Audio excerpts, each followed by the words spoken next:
¿Qué tal? Muy buenas, salud y paz. ¿Cómo están ustedes? Bien, una semana más aquí acompañándoles, informándoles, entreteniéndoles y sobre todo compartiendo vida, vivencias. En el caso de hoy tenemos un par de invitados, pero uno de ellos me gustaría, vamos, no me gustaría, quiero decir, es un personaje, la persona y personaje que tenemos, que nos acompaña, que es el motivo de que estemos aquí, un vicedecano y este profesional de esto de la comunicación. Pues tenemos todo un personaje que nos acompaña y a mí decía, me apetecería recibirlo con un bienvenido colega o bienvenido compañero, pero señoras y señores, su cargo obliga. Así que sea bienvenido, ilustrísimo señor embajador don Juan Bolívar Díaz Santana, que es embajador de la República Dominicana en España. ¿Cómo está usted? Muy bien y mucho más confortable conversando con ustedes. Tú dices colega con razón, porque yo lo que soy es periodista de toda la vida, 52 años de ejercicio, los últimos 34 en la televisión diaria, hasta que me retiré hace 2 años. Sé que yo soy mucho más periodista que embajador o que diplomático. Después a la carrera aquí ya al final, que el presidente me pidió que viniera aquí, pero yo lo que he sido toda la vida es periodista. O sea que ahora yo soy, qué sé yo, alguna vez la paloma le tiran a las escopetas, a mí me están tirando ustedes ahora. Las palomas disparan a las escopetas a veces. Sí, bueno, son las cosas del destino. Tú no eres ninguna paloma. Ya. Usted cree en el destino, porque estas son cosas del destino, ¿no? ¿Cómo dices? Digo que usted cree en el destino, que estas cosas así insospechadas o impensables o inesperadas a veces son los que nos marcan la vida y nos dan felicidad también, ¿no? Bueno, mira, yo no sé, pero a mí me designaron embajador cuando yo tenía 39 años y fue al Perú concurrente a Bolivia. Yo me huí porque me parecía que esa vida no era para mí. Yo era periodista activo, había dirigido un diario en la transición democrática dominicana de los años 77, 79, y era un periodista riguroso que tuvo un papel muy importante en ese proceso. Y para mí el periodismo era eso, vida. En cambio, ese cargo en el Perú era muy protocolario, no había muchas cosas también, no había comunidad dominicana en Perú, más que de 15 personas, no había muchos intereses. Y por lo tanto era una cosa muy protocolaria y yo renuncié, al año estaba renunciando y me fui. De manera que yo dije que el periodismo le había ganado la carrera a la diplomacia.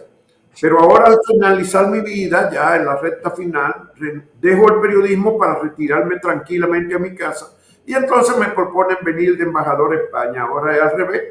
O sea que al final la diplomacia le ha ganado la carrera al periodismo.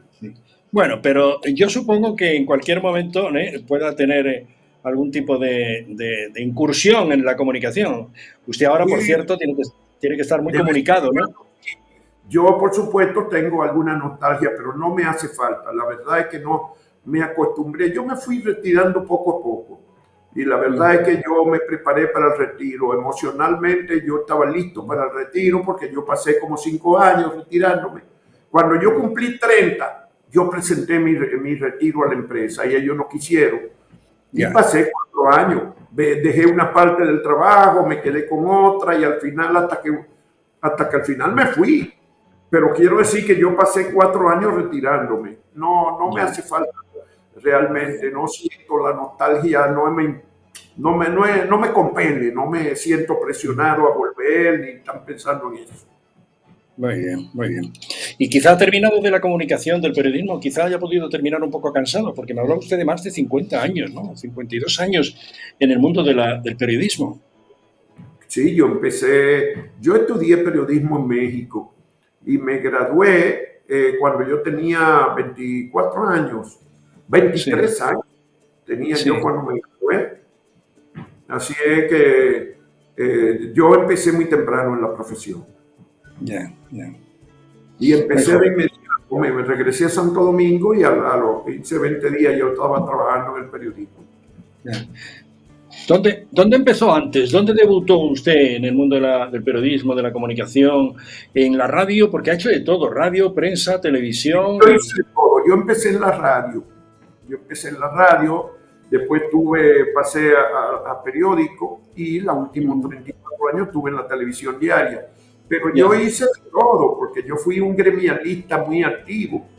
y fui también dirigente internacional de la Federación Latinoamericana de Periodistas. Después también yo fui profesor de comunicación social en la Universidad del Estado durante más de 20 años. De todo, yo hice de todo en el periodismo y me siento muy satisfecho de la profesión, muy realizado. Yo no tengo ninguna deuda pendiente en el periodismo. Yo creo que cumplí una etapa y entendí que tenía que dejar el espacio también libre a los que venían atrás, a los más jóvenes.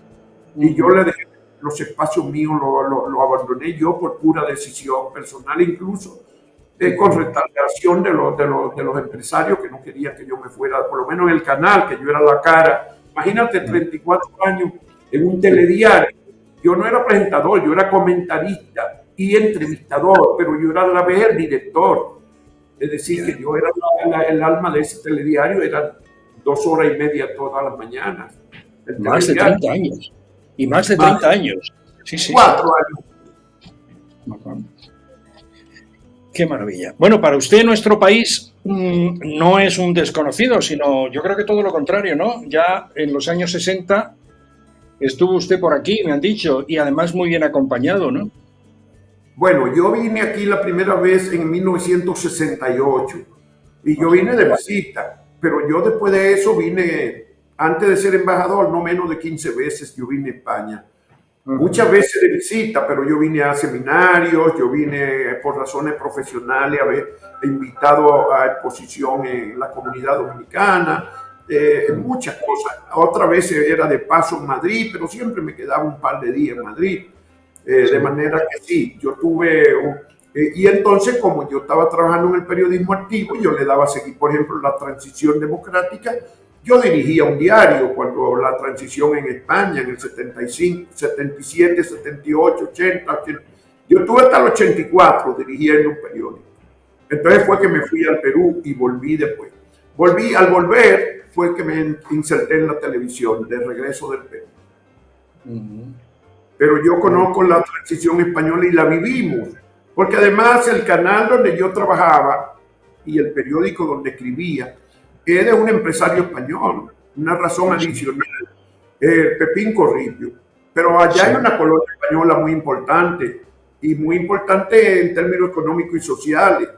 Por ejemplo, el turismo, el 80% de las habitaciones son de empresas españolas. Y por lo tanto, lo que pasaba en España para nosotros era importante siempre. No solamente por razones históricas y culturales, sino porque teníamos una influencia española en los ambientes de decisión de la sociedad dominicana. Sí. Muy bien. Quiero aprovechar y preguntarle por algunas de las noticias positivas y negativas que a lo largo de su carrera profesional ha dado usted sobre España. Bueno, nosotros tuvimos muchos años la transición española y los pactos de la Moncloa como un ejemplo de negociación y de transacción política. Y yo escribí, y yo lo manejaba así en la televisión, que España había dado un ejemplo, porque yo también conozco muy bien la historia de España, sobre todo la moderna. Por pocas personas en la República Dominicana leyeron tanto sobre la Guerra Civil Española como yo. Probablemente, yo digo incluso que si fuera verdad que yo creyera en la reencarnación por el año en que yo nací, que fue en el 45, yo diría que yo acababa de morirme en un campo de concentración del sur de Francia, porque yo conozco también esa historia y me sentí siempre tan sensibilizado a leerla y las novelas sobre la Guerra Civil Española, que yo pienso que yo como que me es familiar, me fue familiar. Sí. Yo le di mucha atención. Claro, estaban los grandes literatos, los grandes poetas españoles del periodo republicano. Yo conocía a León Felipe en México, me vinculé a la poesía hispanoamericana y esa poesía contestataria de los Machado, en fin, de los Unamuno, etcétera. Sí. Miguel Hernández. De Miguel Hernández, de todos.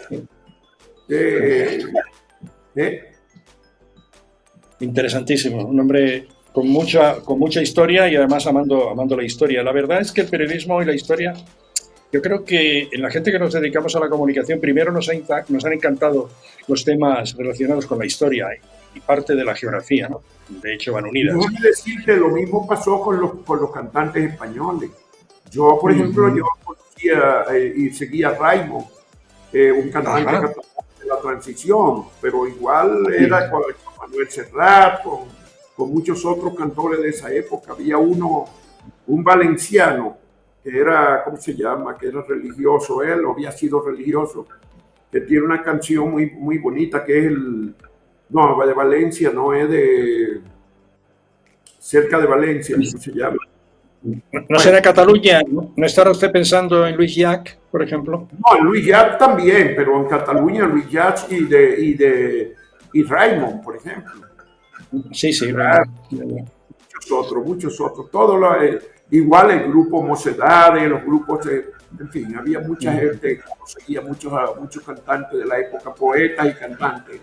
Goytisolo, por ejemplo, bueno, todos los poetas de esa época. Muy bien.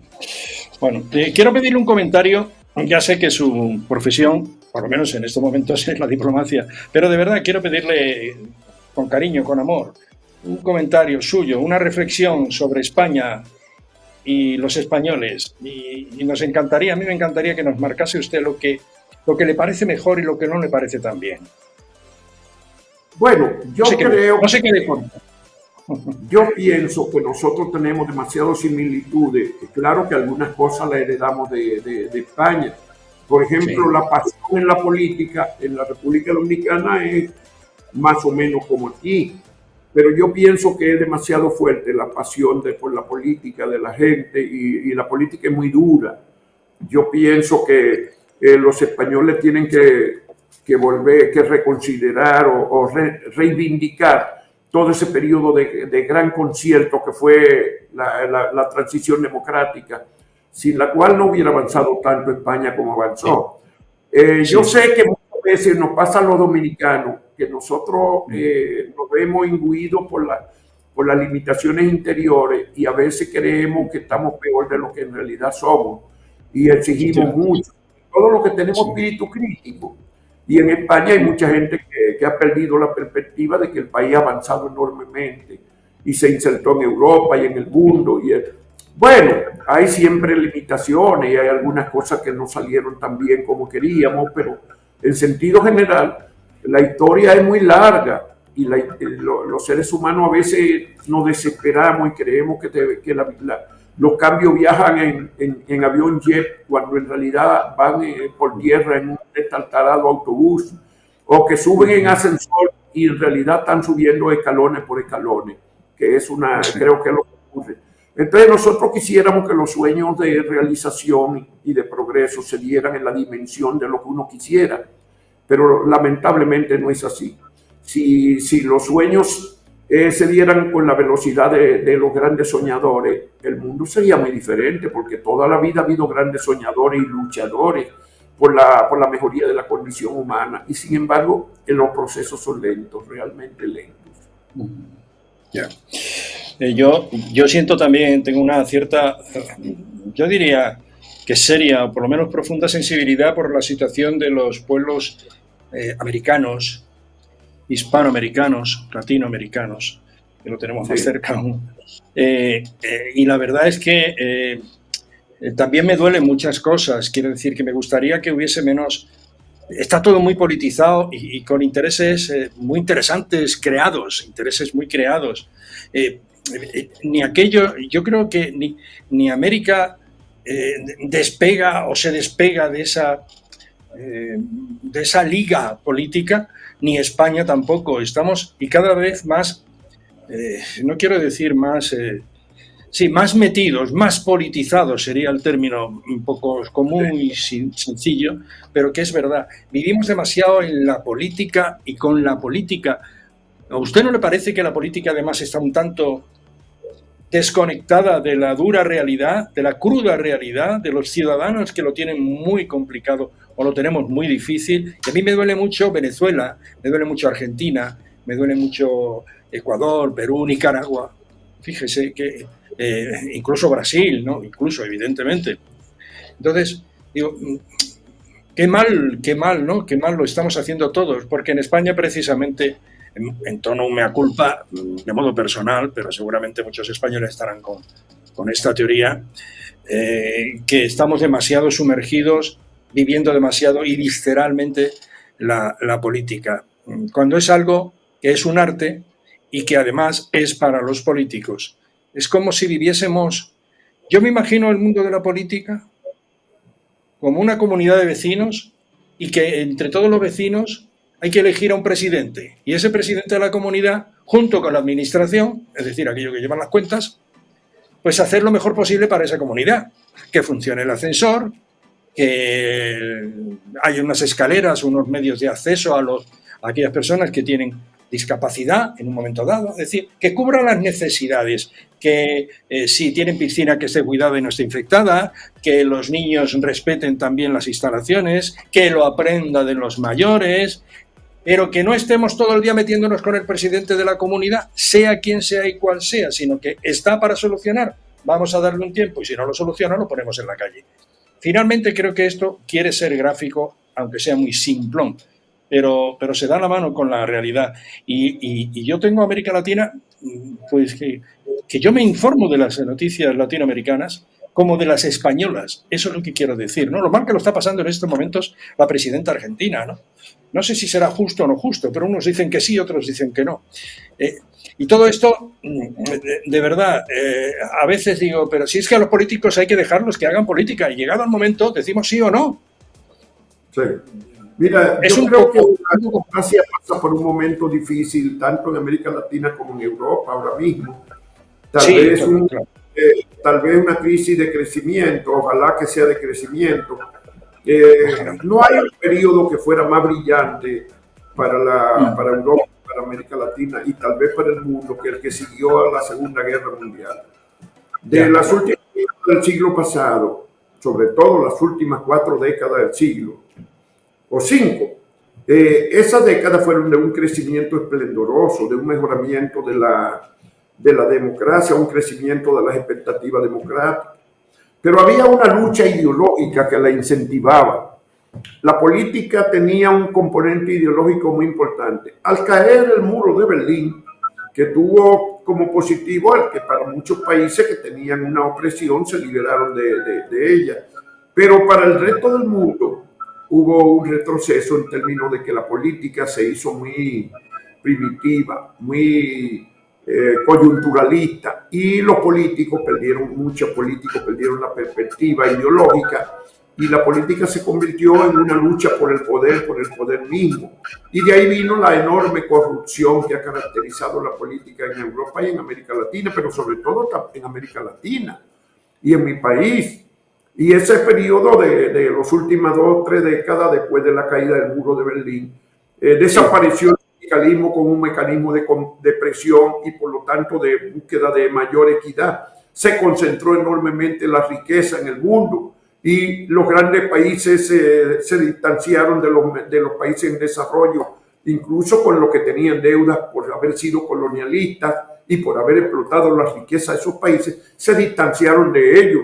Aquellas luchas que se daban con el tercer mundo y los no alineados en los años 80 y 90 y 70 desaparecieron, pero esas luchas contribuyeron a crear, tanto en Europa como en América, el sindicalismo, por ejemplo, el estado social de bienestar que se instauró en esas sociedades. Hoy día a mí me da mucha pena cuando oigo hablar criticando el populismo y los subsidios y que eran unos subsidios muy grandes. Bueno, pues mira, con esos subsidios muy grandes fue que esas sociedades se hicieron más ricas y crecieron enormemente, tanto en Europa como en América del Norte. Con esos subsidios, esas sociedades se hicieron menos desiguales de lo que ya eran durante esas décadas.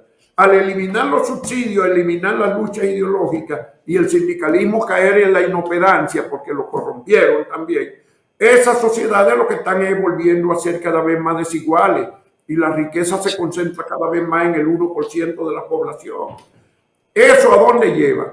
Bueno, en Europa lo tenemos, tocando la puerta de Europa, miles de personas que quieren entrar a cualquier precio. Cada vez hay más restricciones al movimiento de personas, no de mercancía, porque proclamamos el libre mercado, pero para la mercancía, para las personas le establecemos cada día más límites. Y esas personas van a seguir tocando en la puerta del bienestar. Y cuando no abramos la puerta, la van a empujar. ¿Por qué? Sí. Porque la riqueza se ha concentrado demasiado en sus expectativas de mejoramiento. Entonces, al mundo le conviene ser un poco más subsidiarista, vamos a decirlo así. Ahora le llaman populismo a todas las reivindicaciones. A todo lo que sea reivindicaciones populares le quieren llamar populismo. Y hay populismo, pero hay otras que son reivindicaciones de la sociedad y tenemos que buscarla y promoverla. En América Latina uno tiene sus frustraciones. Por ejemplo, yo fui de los fundadores en la República Dominicana del Comité de Solidaridad con Nicaragua. Nosotros promovimos la revolución abiertamente desde un diario que yo dirigía, porque para nosotros la lucha contra Somoza era igualito que la lucha contra Trujillo en la República Dominicana, y nosotros habíamos superado el trujillismo y Nicaragua seguía con Somoza. Bueno, nosotros celebramos la revolución sandinista, pero a mí me da mucha pena ver que ahora se ha regresado en Nicaragua a situaciones que uno creía superadas, pero que eso es lo que está pasando. Además, los procesos son de altas y bajas y estamos en un momento de baja. Yo espero que pronto retomemos la iniciativa y que la historia no haya tenido un fin, como dijo aquel nipón americano, ¿verdad? Fukuyama, que no hay final de la historia, porque la historia no va a tener nunca fin. Vamos a tener periodos en que va a subir otra vez la demanda social y la lucha y el mejoramiento de la condición de los humanos y de la democracia. O si no, el mundo no va a ser habitable para esos privilegiados que tienen la concentración de la riqueza enorme. Qué buenos argumentos, qué buen discurso el suyo. Qué buen discurso, qué realista y futurista también, porque parece que por ahí va. Si no se ayuda al que está tan debajo, algún día se levantará, cruzará con aguijones o como sea la suela del zapato de aquel que pisa y puede ser aún peor. Yo espero que todo vaya por donde dice usted, que vaya con respeto y naturalmente con consideración al débil, con respeto al débil, y que es que no conduce a nada. Cada vez dice usted el 1%, sí, se hablaba hace pocos años del 5% de la población mundial, era el rico, ahora ya está en el 1%. Es posible que dentro de nada sea 0,9 y 0,8. Y después esto tendrá que eclosionar, o hacia adentro o hacia afuera, ¿no? O no va a haber seguridad para nadie, porque esas sociedades que están pugnando por llegar a los países donde se concentra la riqueza, tienen dentro una cantidad de gente que provino de ese tercer mundo.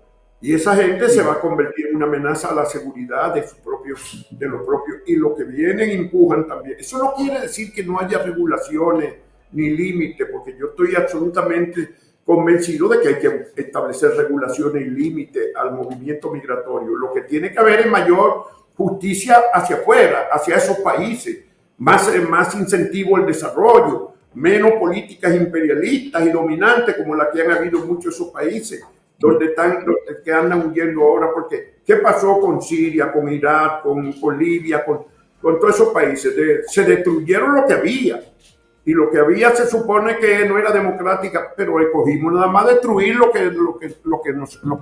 a los países dominantes les convenía destruir. Porque hay otros que no son democráticos y son aliados, entonces esos son buenos. Y por lo tanto, yo creo que el problema es que hay una base errática, que no se dan cuenta tal vez los grandes estrategas, que sobre esa base no van a crear un mundo de seguridad para nadie. Es un mundo inseguro el que estamos creando. Yo no creo en el libre mercado absoluto. Yo no creo que la sociedad se va a conformar dejando que el que tenga más saliva coma más hojaldre. La sociedad necesita establecer límites y establecer límites para el bien común, para que podamos todos vivir. Si no lo establecemos, no vamos a poder vivir con seguridad. Sí. Bueno, la verdad es que es extraordinario hablar con una persona que tiene este mundo, que tiene esta formación, que tiene esta experiencia y tiene este verbo sencillo y directo como profesional de la comunicación que es. Y es que de cada crisis no puede salir más gente rica y más gente pobre. Y ya vimos como la crisis financiera del 2008-2012 concentró enormemente la riqueza. y cómo las fortunas se multiplicaron enormemente. Con el COVID pasó lo mismo y ahora con la guerra de Ucrania está pasando lo mismo. O sea, cada vez va a haber más concentración de la riqueza en menos manos, en menos gente. Eso no puede ser. Eso no va a traer seguridad para nadie. Sí, sí. Pues le agradecemos mucho estas palabras, un poco fuera de lo que inicialmente habíamos previsto hablar con usted, porque es alarmante la situación. Sí, no, pero me parece extraordinario. He querido hacer esta pequeña introducción para que nuestros oyentes y espectadores tengan ya una imagen muy cercana, muy perfecta a la realidad de lo que piensa, hace y cómo funciona, en este caso, un profesional de la comunicación, pero en estos momentos es de la política o de la diplomacia, como ustedes quieran. En estos momentos está usted ya cercano a cumplir más de casi 2 años. En marzo me parece que llegó a Madrid, ¿no? Como embajador. Exacto, ya voy caminando para los 2 años, sí, porque el tiempo no perdona. Yo el otro día estaba nuevecito aquí, pero ya tengo 1 año y 8 meses. Bueno, nada, está usted hecho un chaval de 70. Está usted hecho un chaval de 70 y pocos. Oiga, ¿cómo se sintió, señor embajador de República Dominicana? ¿Cómo se sintió usted? ¿Qué pensó al llegar a Madrid y ver los periódicos y escuchar que algunos compatriotas con españoles y no españoles aparecían con demasiada frecuencia en peleas callejeras, en reyertas, incluso en crímenes entre jóvenes pertenecientes a bandas violentas? Cuando usted se encontró esto, yo supongo que ya venía más o menos preparado, ¿no? Como profesional de la comunicación, antes se informó, ¿verdad? Y el problema desde antes, porque acuérdate que yo venía mucho a España y entre los viajes que di, entre uno y otro, yo me comuniqué mucho con la comunidad dominicana en España y conocía sus soportes, pero también sus debilidades y sus problemas. Y conocía los orígenes de esa migración y sabía que había muchos muchachos que estaban desadaptados, que no se habían ajustado al cambio cultural. La transculturización es un proceso. Y esos muchachos, pues, algunos se han constituido en agrupaciones juveniles de calle o bandas, como le llaman. Y esos muchachos, pues, necesitan que le tiren un salvavidas y no una estigmatización. Hay algunos que delinquen y algunos hasta llegan a matar. Y eso, pues, las autoridades lo van a buscar. Y eso es inevitable, que hay que sancionar al que le quita la vida a otro, hay que buscarlo y sancionarlo. Pero la mayoría de ellos no están quitándole la vida a otro, esos son muchachos, muchos de ellos son adolescentes, dicen los estudios que un 40% son menores de edad, y por lo tanto hay que trabajar con ellos, es un problema social. La sociedad española trabaja en la Comunidad de Madrid y en la Alcaldía de Madrid hay programas para eso.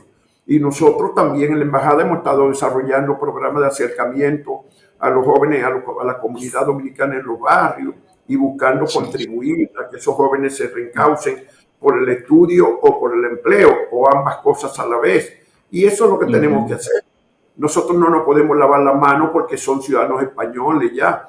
Es que tienen un origen dominicano y afecta a la imagen de la República Dominicana y por lo tanto la embajada y el consulado o los consulados dominicanos tienen que interesarse en poner su granito de arena también para ver cómo disminuimos el efecto de esa desviación de conducta que hay en algunos muchachos.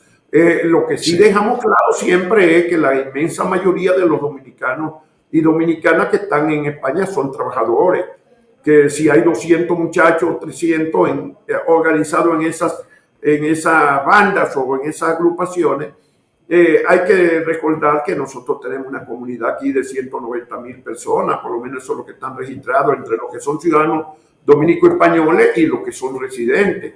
Y por lo tanto que lo que estamos hablando es que el 99.98% seguro no están metidos en banda.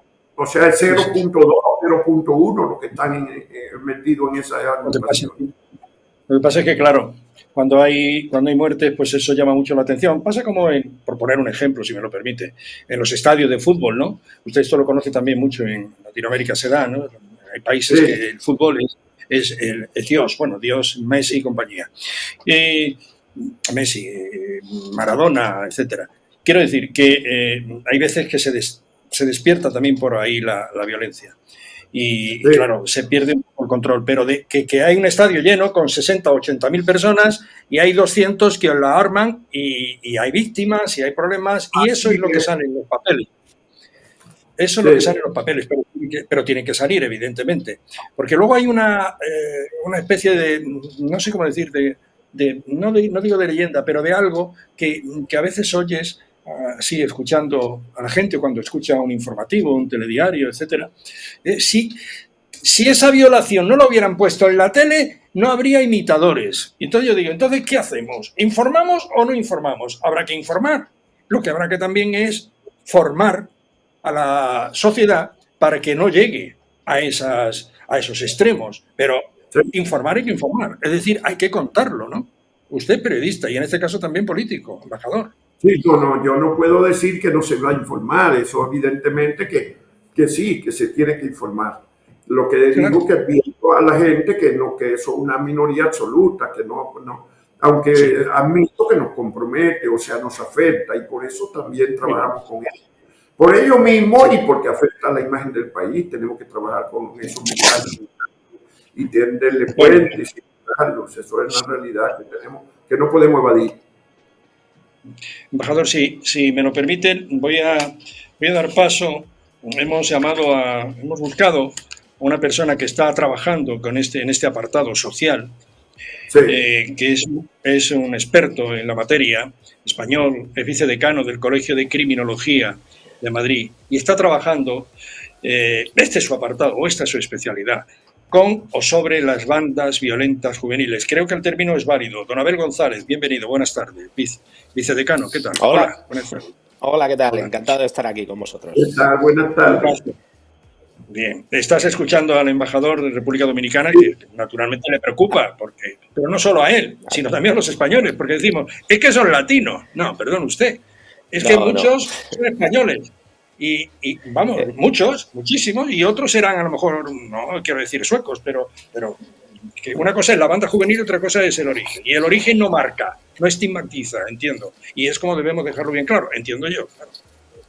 Efectivamente, justo has comentado una cuestión que yo creo es muy importante. Hasta hace poquito se llamaba en los medios de comunicación bandas latinas. Yo creo que ese término no es correcto, son bandas violentas juveniles, ya no es tan importante el origen. De hecho, ha habido un cambio desde el año 2000 para acá, pues ha habido un cambio muy importante en cuanto a la composición de las bandas violentas.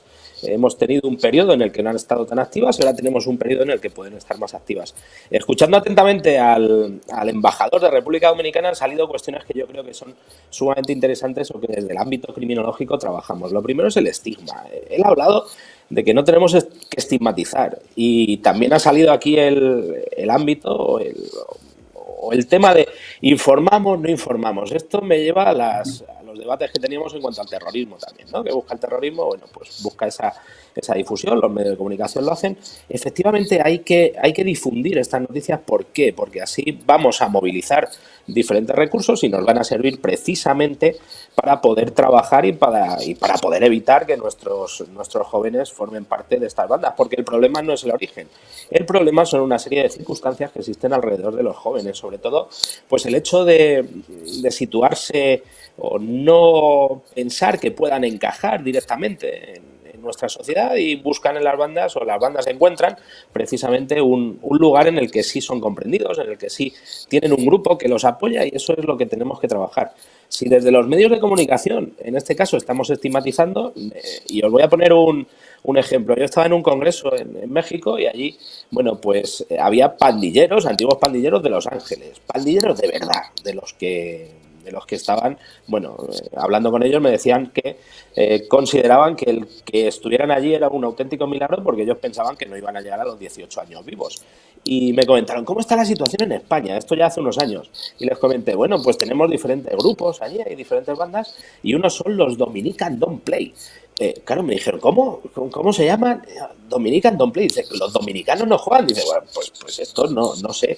Ya empezando por el nombre, no tiene buen nombre esto, me decían ellos.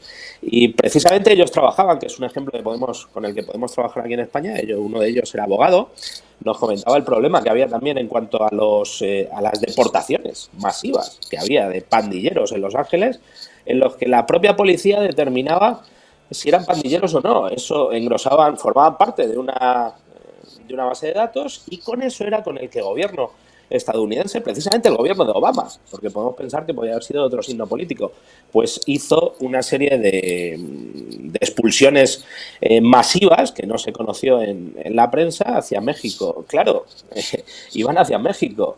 Eran chicos que eran estadounidenses, habían nacido allí, no tenían arraigo, no tenían ningún tipo de familiares, incluso en muchos casos en México, con lo cual en México formaban parte del crimen organizado. Las bandas de crimen organizado lo tenían muy bien porque eran chicos que llegaban allí y precisamente pues estaban. Este es un ejemplo que no debemos seguir, y es la importancia del estigma en el que vamos a meter a muchos chavales que no tienen nada que ver, porque precisamente este último caso que tenemos en Madrid todavía no tenemos muy claro si el chaval formaba o no formaba parte, quién determina lo que es una banda.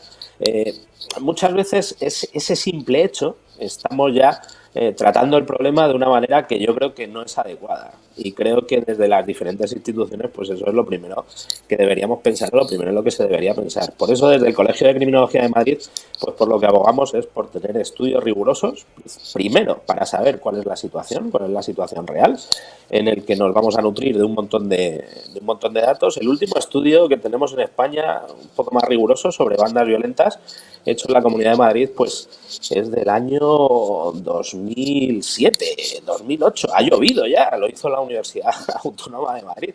Y nosotros desde el Colegio de Criminología precisamente lo que le pedimos a la comunidad es que nos deje investigar, primero para conocer cuál es la situación. Porque muchas veces estamos aplicando medidas sin conocer cuál es la situación real, y eso es precisamente lo que nosotros hacemos desde el ámbito criminológico.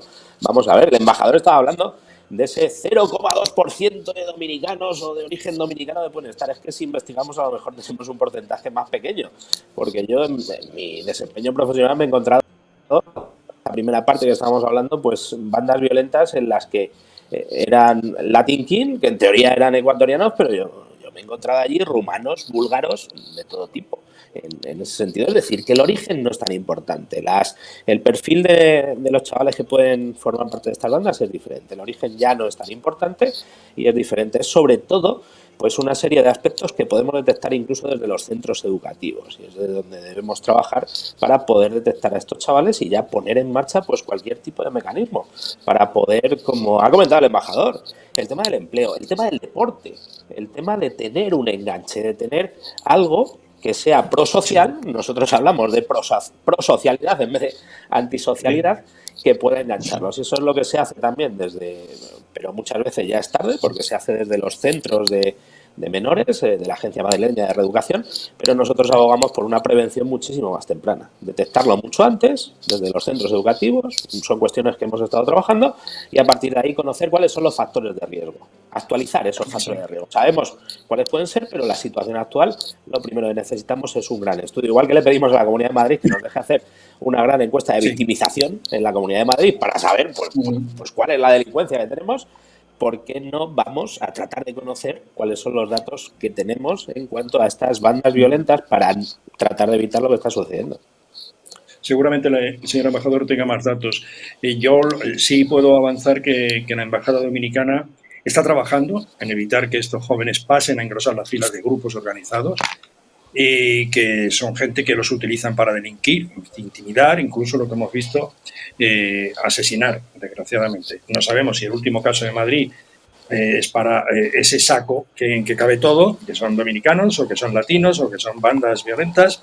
A lo mejor ha habido alguna cosa anteriormente, pero como tú dices, a lo mejor a los medios de comunicación le falta el dato final, que será la policía quien lo aporte. Pero sí sé que el embajador y la Embajada Dominicana, desde hace tiempo ya, pero se ha incentivado mucho más cuando ha llegado el actual embajador, porque le han caído pues patatas quemando, ¿no?, en las manos, y está trabajando con ellas, ¿no? Tiene la palabra usted, señor embajador. Los resultados, yo no veo los resultados, pero en fin, sobre lo que vienen haciendo desde la embajada. Nosotros tuvimos la suerte de encontrarnos con la tesis doctoral de una antropóloga social dominicana que hizo su tesis doctoral aquí en España. Ella es casada con español y vive aquí. Y la tesis fue sobre las agrupaciones juveniles de calle, que es como ella les llama, sobre las bandas. Y es un estudio académico profundo, bastante extenso. Ella tuvo 2 años en los barrios siguiendo el problema. Es como si nosotros hubiéramos hecho una investigación, hubiéramos tenido que pagar un dinero para hacer ese estudio. Pues nosotros tenemos todos los datos en esa tesis doctoral. Ahí está todo lo que necesitábamos para saber lo que era y qué podíamos hacer, porque también ella tenía recomendaciones. Y evidentemente que las recomendaciones se inscriben en lo que es el programa que tienen las autoridades municipales de Madrid también. Es claro, es contundente en el sentido de que es un problema social, que no es un problema puramente policial. Y es más, la misma policía, cuando nosotros hicimos contacto con los encargados de perseguir las bandas en Madrid, ellos también nos dijeron que sabían que no era un problema solamente policial. Cuando hay un muchacho que delinque, ellos lo van a buscar y lo someten a la justicia. Pero ellos pueden ser que tengan muchos que sospechen que están afiliados a esa banda, pero mientras ellos no se salen a cometer un acto delincuencial, ellos no lo van a ir a buscar. Lo van a buscar si fallan a la convivencia social. Entonces, eso está ahí, el problema está ahí diagnosticado y lo que hay que hacer es buscar la manera de implementar proyectos. Hemos avanzado mucho en los deportes. Nosotros hemos auspiciado mucho deporte este año en los barrios con los grupos dominicanos. Por ejemplo, en el baloncesto, la fundación, creamos una fundación, la Fundación Dominicana para Prevenir la Violencia Juvenil. Y nosotros distribuimos, le dimos uniforme a 400 muchachos en los barrios que juegan baloncesto en los barrios dominicanos. A todos los equipos le dimos uniforme. Entonces, estamos acercándonos a ellos, incentivando los deportes, incentivando el arte, la cultura. Hemos hecho talleres para niños y cosas. Y en las escuelas públicas de los barrios donde hay incidencia, hemos dado talleres que han abarcado a más de 2.000 adolescentes de la escuela primaria y de la secundaria para prevenir la violencia, así para talleres de conductuales y psicosociales para que esos muchachos se mantengan o se inserten en la sociedad española. Eso es lo que podemos hacer. Hay un apartado, todo eso que ustedes están haciendo, que están comentando y que realmente vienen haciendo, no sé si puede llegar a todos, pero es verdad que también piden, y que yo me apunto y subrayo esto, de la necesidad que tienen las personas, los profesionales, y en este caso que conviven, como es el caso de Abel González, que conviven y trabajan con ellos, en fin, con las autoridades municipales, entiendo que también regionales. Bueno, ahí están haciendo cosas. Pero quiero referirme a algo que usted apuntó y lo define como los niños de la llave. Es decir, estos niños de la llave son quizá el caldo de cultivo, y entiendo como niños de la llave aquellos que no tienen, voy a decir la palabra control, que no me gusta, pero no están al cuidado de una persona mayor, de un padre, de una madre o de unos hermanos mayores, sino que tienen la llave de casa, salen cuando quieren y entran cuando quieren. Y entonces viven más en la calle que en comunidad, con el hogar, con la familia. Quizá esto también supongo que están ustedes trabajando en ello, pero también le facilito prácticamente algo de la respuesta. ¿Están ustedes lejos física, geográficamente, de esos niños? Es decir, no es lo mismo vivir en el centro de Madrid que fuera. Y si están fuera del centro de Madrid, caso de Villaverde, etcétera, hay que ir allí, hay que estar con ellos, hay que convivir y compartir con ellos. Y si organiza usted talleres, pues organizarlos allí. Yo he pensado también incluso proponerles concursos de pintura, de, no sé, algo que sea competitivo pero que sea creativo. Musicales, lo que usted está apuntando, que es por el deporte por donde entran y entramos todos fácilmente.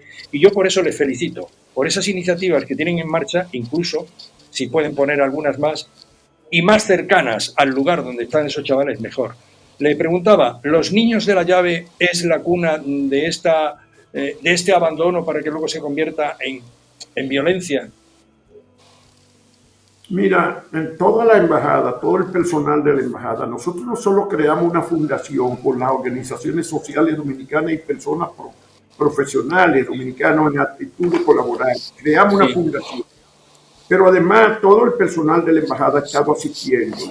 Ha ido a las canchas de donde juegan softball, donde juegan baloncesto, donde juegan voleibol, le hemos dado uniforme, estamos cerca de ellos. Yo personalmente he ido a las canchas, a lugares donde nunca había ido un embajador y ellos me lo dicen. Entonces, eso es lo que tenemos que hacer, acercarnos a ellos. Yo estoy de acuerdo contigo. Una cosa es vivir en Salamanca, donde yo vivo, y otra cosa es ir a Villaverde o a Getafe. Quiere decir barrio de Salamanca, que es el epicentro del más alto nivel de Madrid. Sí, siga. Tenemos que bajar a la realidad. Y hemos estado bajando. Eso, hemos estado acercándonos a ellos y eso es lo que tenemos que hacer. Ahorita no creo que dije el nombre de la antropóloga, se llama Katia Núñez. Ella es una, ya en muchos medios la han entrevistado, ella ha participado en el debate en los últimos años aquí sobre el tema, porque ella es una experta. Bueno, muy bien. Llegar a los barrios sirve de mucho, ¿verdad, Ángel? Hombre, el problema es más complejo, porque tenemos muchos más factores de riesgo. Por supuesto que los factores familiares son importantes, lo que has comentado precisamente de ese control que podamos ejercer. Control no, a mí me gusta llamarlo supervisión, pero claro, tenemos muchos chicos, muchas chicas que sus padres pues tienen que trabajar fuera de casa y desde bastante chiquitos pues están ahí y no caen en estas redes, no cometen ningún tipo de acto delictivo. Precisamente nos fijamos en eso, en esos factores protectores que puedan existir. Si escarbamos un poquito más en los factores de riesgo que tenemos, pues uno fundamental es el tema del abandono escolar, es decir, que no tengan un objetivo claro. No se hayan planteado para qué quieren estudiar, qué quieren hacer, qué tienen que hacer. Y ahí es donde empiezan las bandas violentas a captarlos. Aquí no hemos hablado de otro aspecto importante.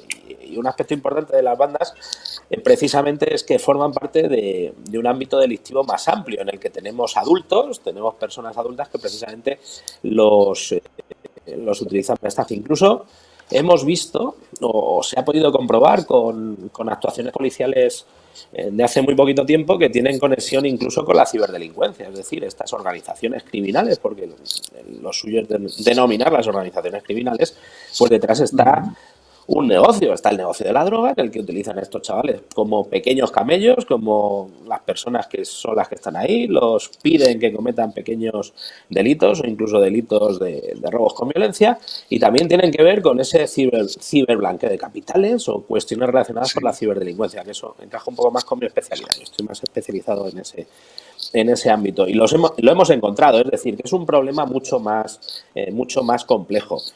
Lo importante es que precisamente actuemos sobre esos factores de riesgo que son multicausales, es decir, vamos a tener chavales que van a tener problemas familiares, vamos a actuar con esos problemas familiares, un poquito lo que nos ha comentado el embajador, que se está haciendo desde la embajada, muy interesante también partir de este estudio antropológico en el que es precisamente lo que nosotros pedimos, y sí lo conozco el estudio en el que se ha trabajado en este ámbito académico, y eso es lo que nos va a ir dando las pautas, y precisamente aquí lo que se ve es que existen todos esos factores de riesgo sobre los que hay que actuar en los diferentes programas. Y algo muy importante y por lo que nosotros abogamos es que podemos poner en marcha muchas medidas, pero muchas veces no las evaluamos. Esto sucede en muchos ámbitos de la intervención social, de la prevención de la delincuencia. Vamos a evaluarlo, vamos a saber cómo está funcionando y si es la vía en la que tenemos que ir. Eso también va a ir en la medida, yo esto estuve hablando precisamente en el Congreso, porque fui uno de los ponentes en el Pacto de Estado contra la Violencia de Género, y comenté que cualquier cuestión que tengamos que hacer vamos a evaluarla. ¿Por qué? Porque vamos a saber si es eficaz, vamos a saber si ese dinero público que estamos invirtiendo pues está funcionando. Lo que decía el embajador, hemos conseguido dar talleres para 2.000 chavales. Vamos a ver cómo funcionan esos talleres. Si a lo mejor lo que necesitamos es incidir en aspectos que nosotros pues a lo mejor no hemos caído. Esto es una cuestión que nosotros estamos haciendo también mucho en el ámbito del maltrato y acoso entre escolares, el tema de bullying, ciberbullying, donde muchas veces pues montamos talleres y no nos damos cuenta de que lo que está funcionando pues son otras cuestiones o cómo podemos llegar. Eso es lo que nosotros también hacemos y creo que es importante saber lo que estamos haciendo, si funciona o no funciona y evaluarlo. No solo tener esa visión previa, sino evaluar lo que estamos haciendo. Yo creo que eso es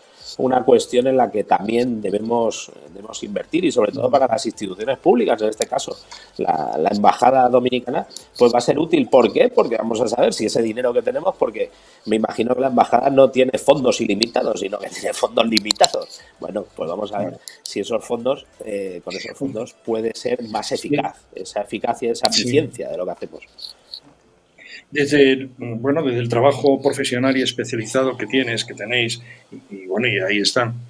También tenéis, entiendo, relaciones muy colaboracionistas, o no sé si el término es válido, pero quiero decir, tenéis buena relación, estáis trabajando, las administraciones están abiertas, hay colaboracionismo, están dispuestos, pero además poniendo, o se queda en palabras. Conozco algunas declaraciones en esa dirección muy positivas, he entendido, por parte de la propia presidenta de la comunidad, Isabel Díaz Ayuso. ¿Trabajáis, además de en lo académico, en la calle?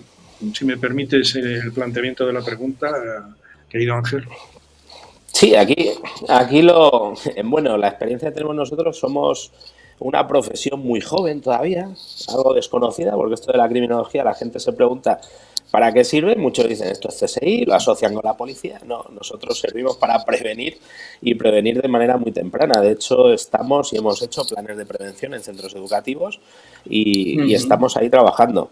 Lo que sí pedimos, y mira, me sirve o me da pie justo lo que has preguntado para precisamente el pedir que nos den más protagonismo en las instituciones. Como digo, llevamos poquito tiempo trabajando, desde el Colegio de Criminología llevamos 2 años, estamos presentándonos y precisamente lo que estamos pidiendo es que nos dejen trabajar, que nos den proyectos pilotos, que tenemos diferentes grupos de trabajo que precisamente están trabajando en este ámbito. Tenemos uno de criminología educativa que toca estos temas, el tema de las bandas violentas y, como digo, pues necesitamos que nos dejen trabajar un poquito más.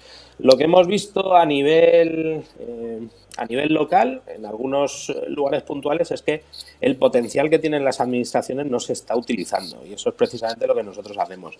De hecho, hemos llevado a cabo en algunos municipios de la Comunidad de Madrid auditorías locales de seguridad donde precisamente vemos eso, el potencial que pueden tener las instituciones locales dentro de servicios sociales, dentro de la policía y la coordinación que puede haber entre ellos, pues muchas veces tenemos profesionales que están trabajando en lo mismo o profesionales que están actuando en el mismo ámbito, pero que ni siquiera se conocen dentro de una administración local. Eso sí que lo hemos detectado. Y lo ideal pues sería precisamente optimizar los recursos que tenemos. Esto lo hacemos, como digo, a través de auditorías. También hemos realizado auditorías de convivencia en centros educativos donde nos hemos dado cuenta de una cosa, y es que lo que están haciendo los centros educativos está muy bien. Ellos no saben que está muy bien. Están haciendo cosas que precisamente la investigación científica nos dice que están actuando con los elementos de éxito de los programas que son exitosos, pero ellos no lo saben. ¿Y qué es lo que pedimos nosotros? Que exista un banco de buenas prácticas en ese caso. Por eso nosotros desde el colegio, a través de la Comunidad de Madrid, precisamente lo que pedimos es eso, es que nosotros podemos coordinar esas actuaciones para que sean más eficaces. Lo que sí vemos es que existe descoordinación, sobre todo en el ámbito local.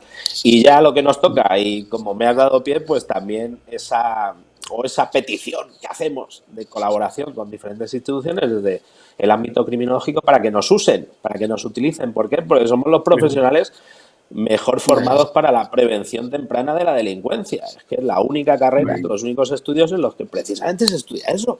Prevención de la delincuencia, mediación, se estudian muchos ámbitos que en otros sitios no. Y bueno, esto es normal porque somos muy jóvenes, los doctorados que tenemos, pues en mi caso, mi doctorado es de hace poquito tiempo y en criminología todavía tenemos pocos. Es decir, en el ámbito académico sí hemos arrancado, en el profesional todavía nos tiene que conocer y lo que hemos hecho hasta el momento pues sí ha sido útil y sí ha sido porque lo hemos evaluado y hemos visto que aunque sea difícil evaluar la prevención, porque claro, ¿cómo evaluamos que hemos evitado algo? Es complicado saber eso, ¿eh? porque, vale, nosotros hemos trabajado en esto, lo que está haciendo la embajada, estamos trabajando con este tema de los chicos dominicanos, pero ¿cuántos hemos evitado que entren en una banda? Eso no, saberlo es complicado. Por eso, evaluar la prevención es muy complicado, pero se puede hacer, se puede tomar una serie de indicadores para saber si estamos mejor, peor o si vamos en la línea adecuada. Y para eso los profesionales de criminología creo que somos los más adecuados para ponernos al servicio de cualquier institución. Desde aquí también al servicio de la Embajada Dominicana para lo que necesite ahí y lo que quería, podamos hacer. Estamos abiertos. Ahí prácticamente quería concluir yo, porque seguramente en este momento el señor embajador esté pensando en esa posibilidad. Y yo os invito a que se cree desde la embajada hacia vosotros y desde los profesionales a la embajada, con el señor embajador a la cabeza, esos cauces, caminos que se pueden, colaboraciones estrechas, porque la finalidad es la misma, el bien común. Y yo diría, bueno, no sabemos a cuántos vamos a evitar. Está bien para la contabilización, ¿no?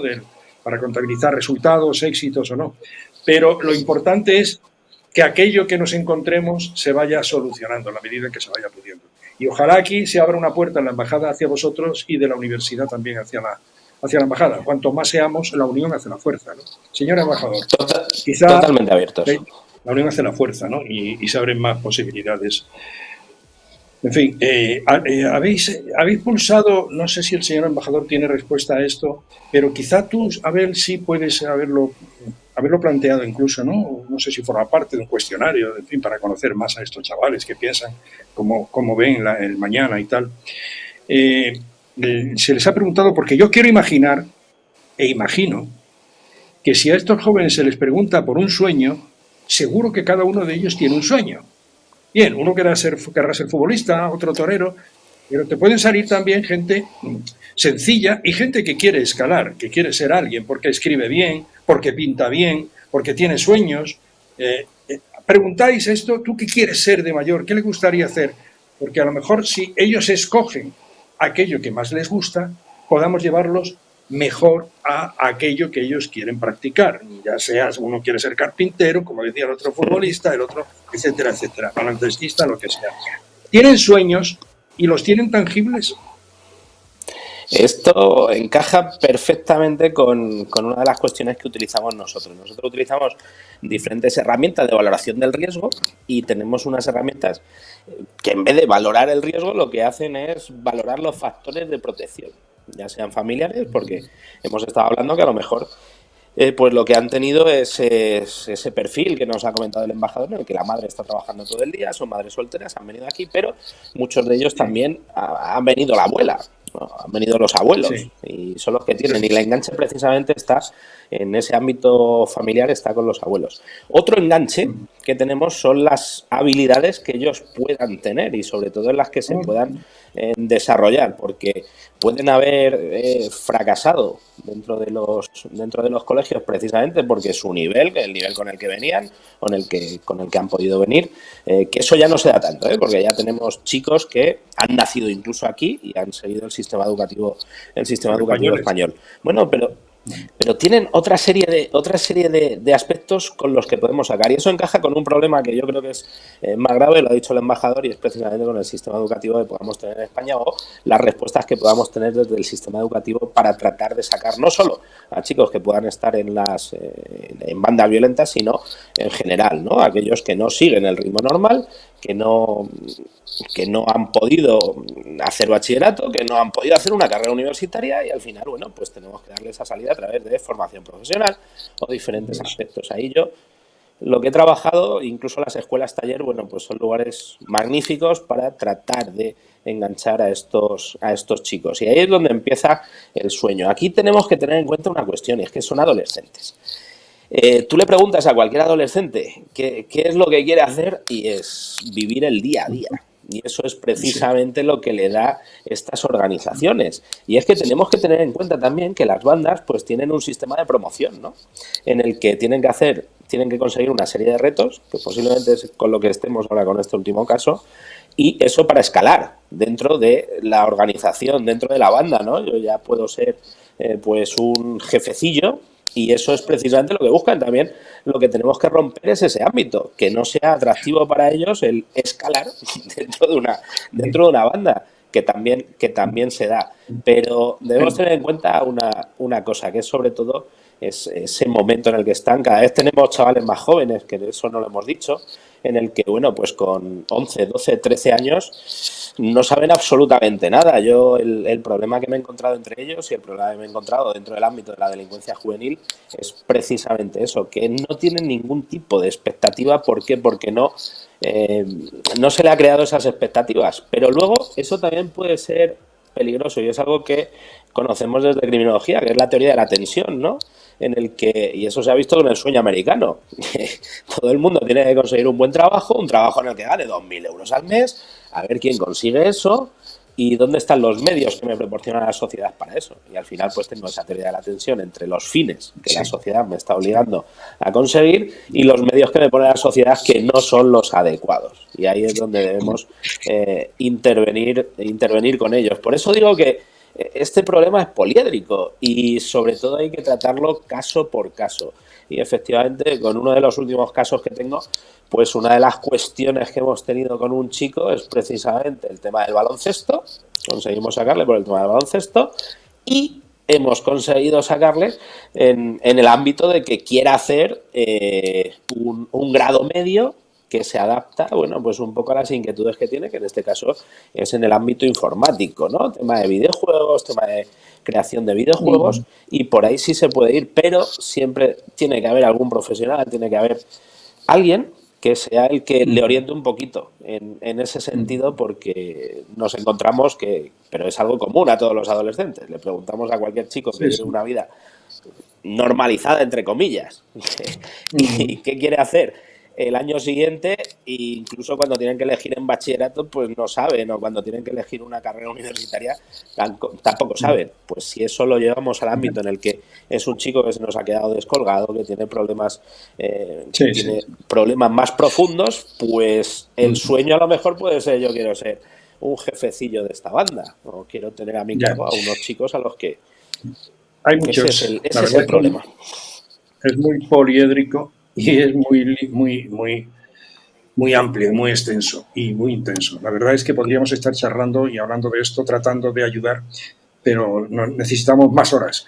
Lo cierto es que sí, al menos estamos en este baile tratando de ayudar a esa gente que lo necesita y que el día de mañana van a estar al mando de este país y de otros países. Y claro, a ver la cantera, porque ya sabemos que es minoritario, pero bueno, si la enfermedad es grave, pues hay veces que pequeñas enfermedades se llevan por delante a un paciente, ¿no? Por pequeñas cositas, hay que tener cuidado con todo y sobre todo, en fin, seguir trabajando en este ámbito. Yo te felicito, amigo y admirado Abel González, vicedecano del Colegio de Criminología de Madrid, por tu participación, colaboración y, en fin, por tus palabras, tu conocimiento. Y, naturalmente, bueno, pues decir que aquí estamos a tu disposición cuando nos creas interesantes para difundir lo que consideres oportuno en este o en otra especialidad, nos vas a encontrar, querido Abel González. Y muchas gracias, encantado de estar aquí y sobre todo haber compartido con el embajador y esa primera parte que ha sido maravillosa, escuchando los conocimientos del embajador en el ámbito de seguridad internacional, de historia de España. A mí me ha encantado, o sea que yo he estado aquí maravillosamente y a vuestra disposición para lo que necesitéis. Un hombre y un profesional admirable, este señor embajador. De verdad que yo lo conocí el otro día por una cuestión solidaria, evidentemente allí nos conocimos, por Lucrecia Pérez, que se celebró el 30 aniversario del fallecimiento de una mujer de República Dominicana que vino a trabajar y no encontró ese trabajo precisamente, o cuando estaba trabajando encontró la muerte, el vandalismo del que estamos hablando precisamente. Pues muchísimas gracias, decía Abel, muchísimas gracias. No sé si queda algo en el tintero por parte de alguno de ustedes, de cualquiera de ustedes, todo. Juan Bolívar, embajador, ilustrísimo embajador de la República Dominicana, cualquier cosa que haya quedado en el tintero y que considere importante, déjenosla, por favor.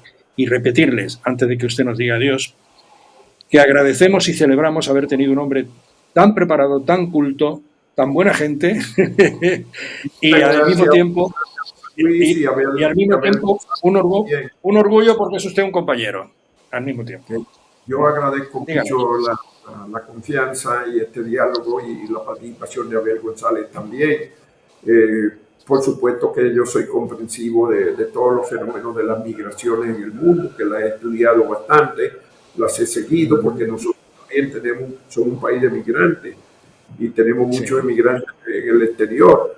España también fue durante muchos siglos un país de migrantes y en la República Dominicana tenemos no se sabe cuántos españoles o hijos descendientes de españoles. Son decenas de miles, realmente cientos de miles allá, porque llegaron. Todavía en el siglo pasado hubo 3 migraciones importantes de españoles y hicieron muchos aportes, porque los migrantes siempre aportan.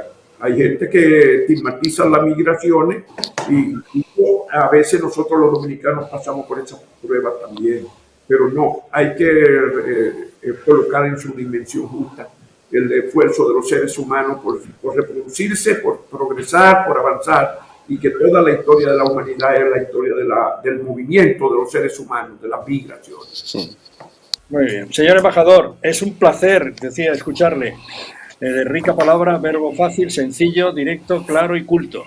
Un abrazo muy grande, mi admiración y respeto, señor embajador. Muchas gracias. Y a toda la audiencia de ustedes también, o la teleaudiencia. Gracias.